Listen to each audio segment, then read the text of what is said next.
It was times like this that had several of us in the group wondering how and why we ended up here, tired, sore, and exhausted in one of the most remote areas any of us had ever been in.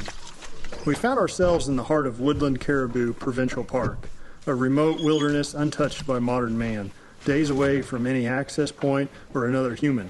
The question loomed, how and why did we end up here? For me, the answer was simple. It was past time to try a new type of adventure.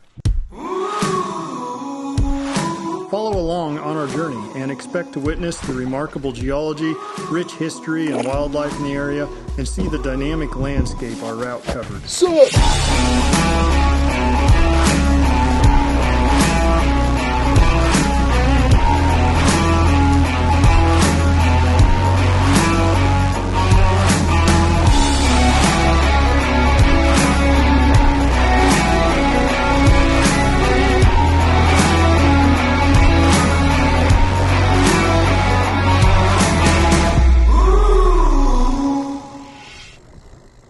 We were no strangers to a long slog or camping in the backcountry for extended periods. We've spent a lot of time roaming the high alpine and the rugged and beautiful Rocky Mountains.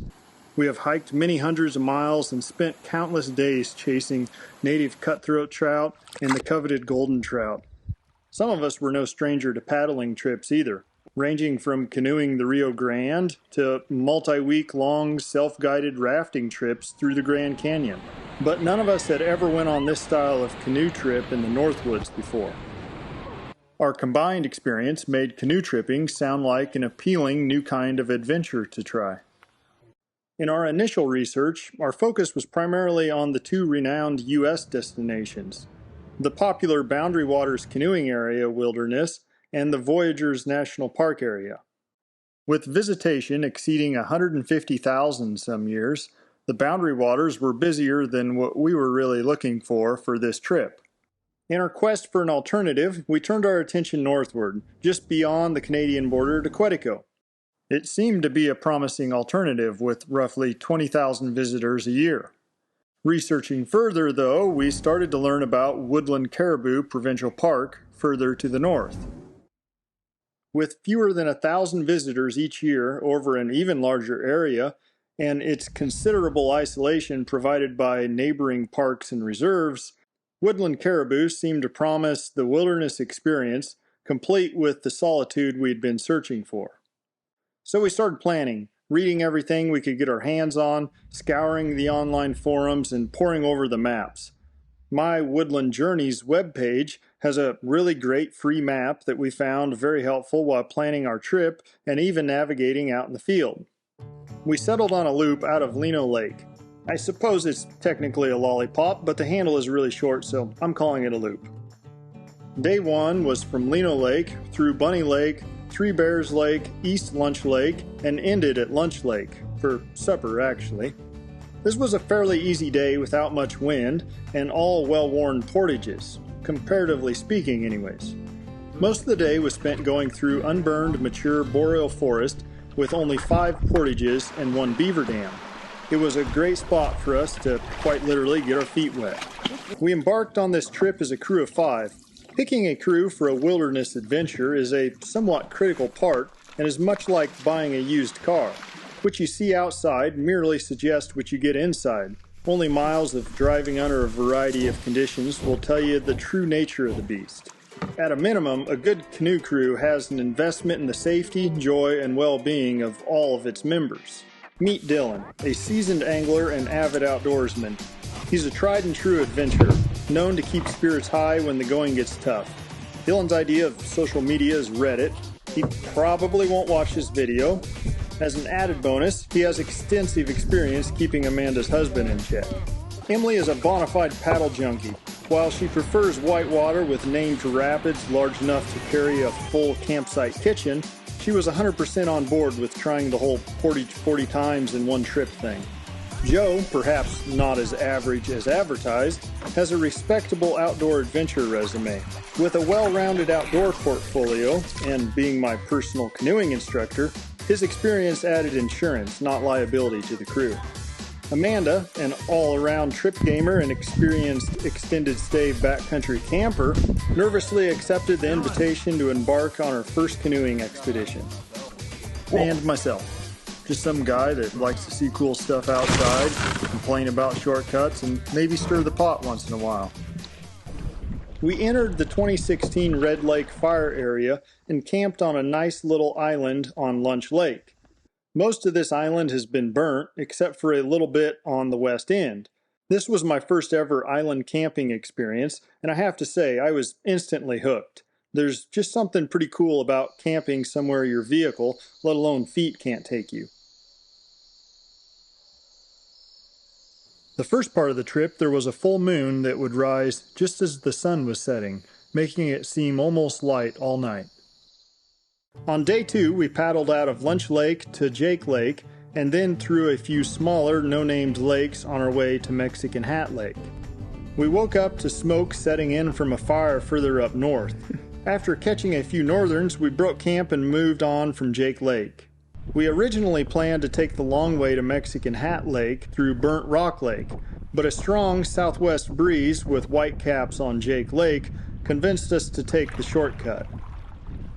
As we settled into our daily routine of portage and paddling, we started growing attached to our homemade paddles. We enjoy craftsmanship and creating stuff, which led us to carving our own paddles for the trip. We went to the local sawmill and all picked out a nice straight grain piece of rough sawn lumber. We made 2 out of ash and elm, and mine was made out of maple. Hindsight, I shouldn't have picked such a dense and heavy piece of maple. Our outfitter Albert, who's been in the business for a long time, said he thought it was safe to assume that I paddled Woodland Caribou with maybe the heaviest paddle to be used in modern history. But I never had to worry about using it hard or abusing it. When you make your own paddle, you're connected with the roots of canoeing, roots that stretch back hundreds, even thousands of years. In the past, probably few canoeists did not also build their own paddles. By taking the time to build our own paddles, we ensured that we got exactly the paddle we wanted, or in my case, maybe a slightly heavier version of the paddle I wanted. Otherwise, a perfect fit, the exact blade area that we wanted for the specific trip, created with a locally grown species of wood that each of us individually fancied, designed to the perfect length, and a grip that fit our hands just the way we wanted it. We found a nice campsite on the island of Mexican Hat Lake, with plenty of room for 3 tents, a great landing area for canoes, and a nice elevated fire rink with a view. It's not hard to see why this campsite was a favorite for several of us. As we journeyed towards Mexican Hat Lake, we managed to hook a few northern pike. However, despite Mexican Hat's well-regarded fishing reputation, we didn't have any luck after a couple of hours of fishing. Not a single bite to be had. Day 3, we went from Mexican Hat to Wrist Lake. Tales of good walleye fishing in Nutria Lake took us that direction, despite warnings of potentially challenging portages. There's a small stream flowing between Nutria and Mexican Hat. I think when water levels are higher, this stretch is navigable. We started out trying to paddle it, dragging the canoe through shallow and swampy areas. Eventually, we threw in the towel and decided to just portage across the meadow. The grass was waist high in most areas, and we were really worried it would be muddy and difficult to portage. But not too far in, we found a game trail that was fairly easy going. Once in Nutria Lake, we encountered fun northern pike fishing, but didn't hook into any walleye for the short period we were there. The portage out of Nutria towards Wrist was one of the more difficult portages we did on the route. This portage is 570 meters long with a pretty good climb. To make it more challenging, there were several downed trees blocking many sections. Navigating over, around, and moving these trees off the trail when possible made a moderately demanding portage a slog. Although some portages had significant deadfall, most of them were well marked in my opinion, especially considering most of the ones that we used were in recently burned areas where the blazes on the trees were gone or useless. We found most of them were well marked with cairns and ribbons. Since many of them further in on our trip oftentimes had no visibly used path, we were happy they've been well marked. Smoke from one of the many ongoing 2023 Canadian fires was heavy on our third day. It felt fitting as we traveled through so much previously burnt areas. The first half of the day was spent going through areas burnt by the 2021 fire. The underlying landscape was very visible, with the regrowth limited to grasses, forbs, and shrubs. For me, it was amazing to see how little soil there is on much of the landscape.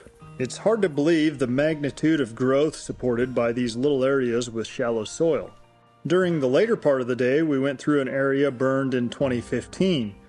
As we paddled through this landscape, our interest was captured by seeing how another 6 years of regrowth changed these areas compared to the areas burned by the 2021 fire.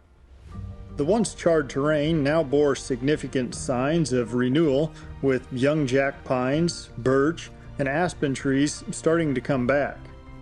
It was a testament to these tenacious species' ability to rejuvenate themselves in such a harsh environment.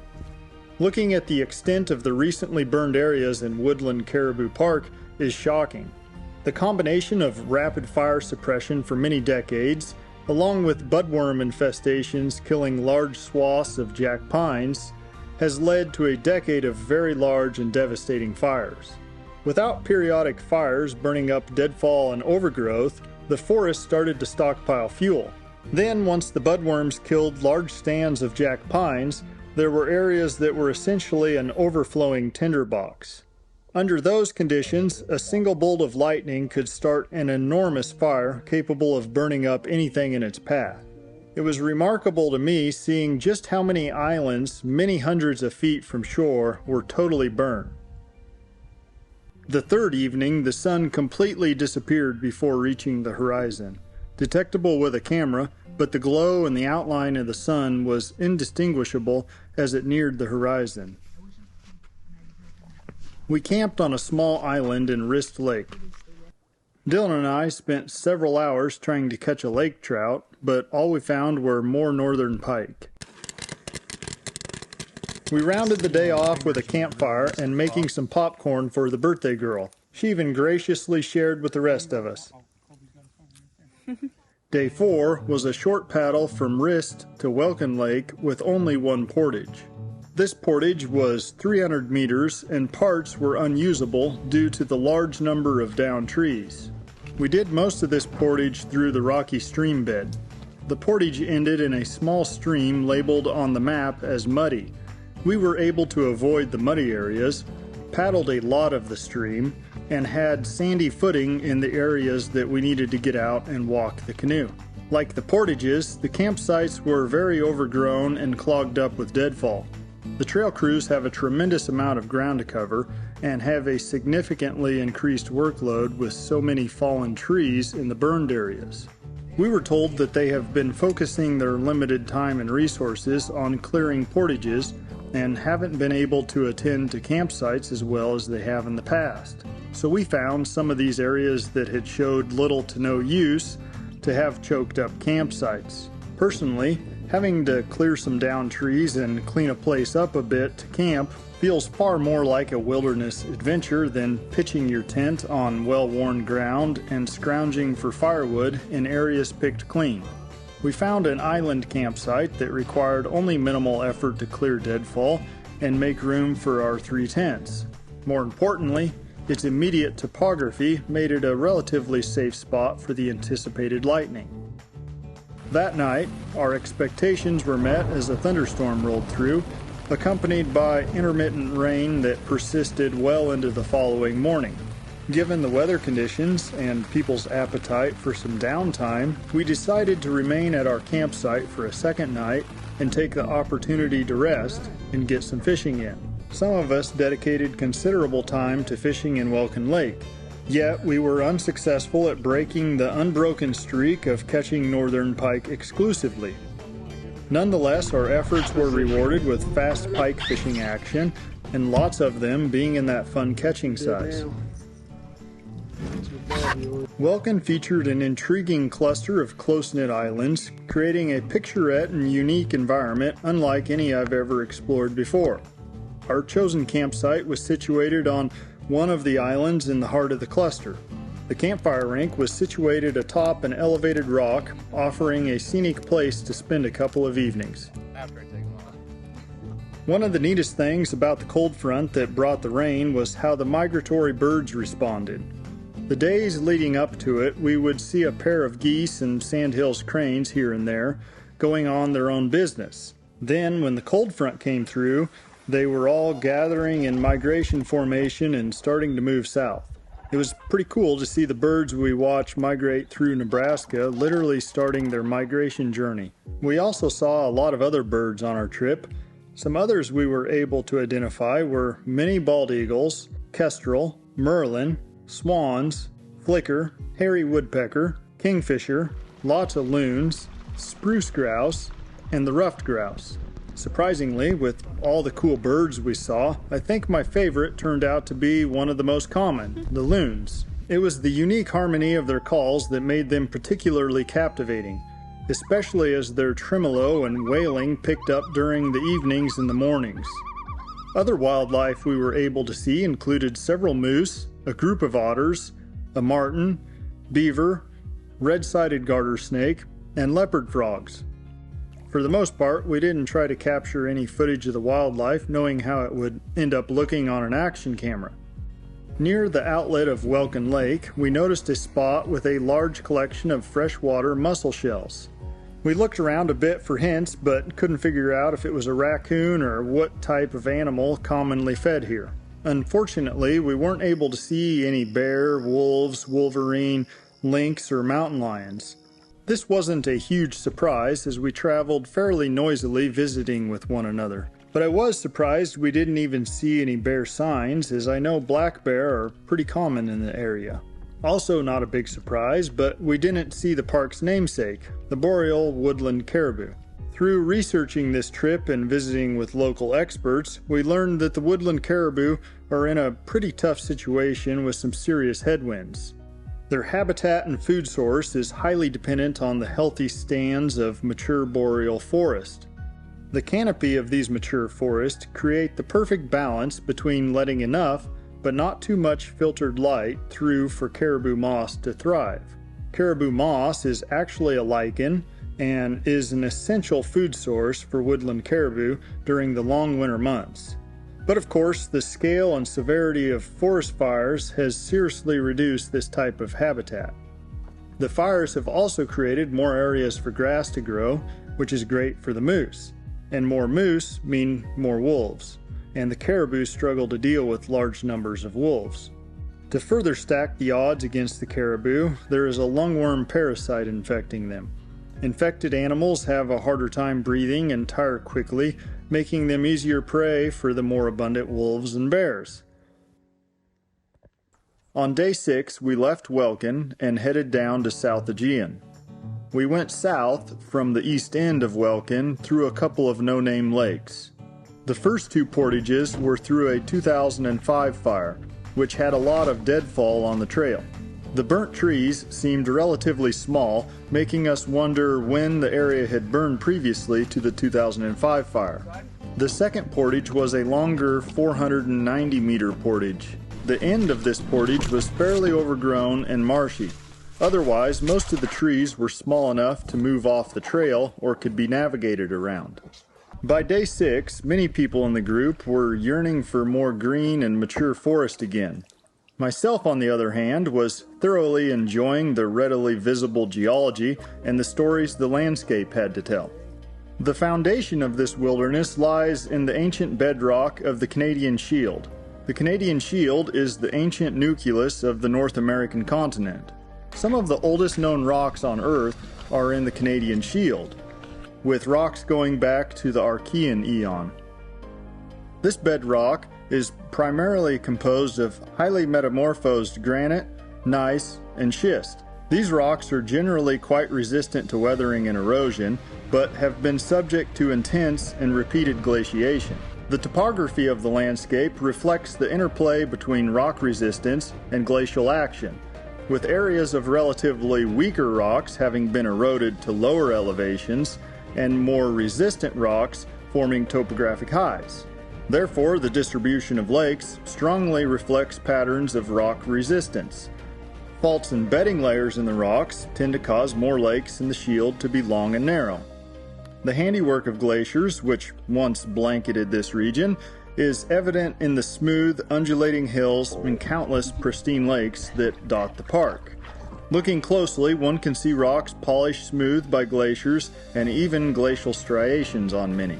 These glaciers, moving with geologic patience, carved out U-shaped valleys, leaving behind the stunning waterways that are now a haven for canoe trippers like us. As we paddled through these waters, we couldn't help but admire the work of countless ages and the series of events that went into creating the landscape around us. Within the core of this ancient shield lies hidden treasures. The rocks here are rich in minerals, including copper, gold, and iron. These resources have played a pivotal role in the human history of this area, attracting prospectors and miners seeking their fortunes. One of the nearby villages, Red Lake, is an active mining community, with gold mining being the largest contributor to their local economy.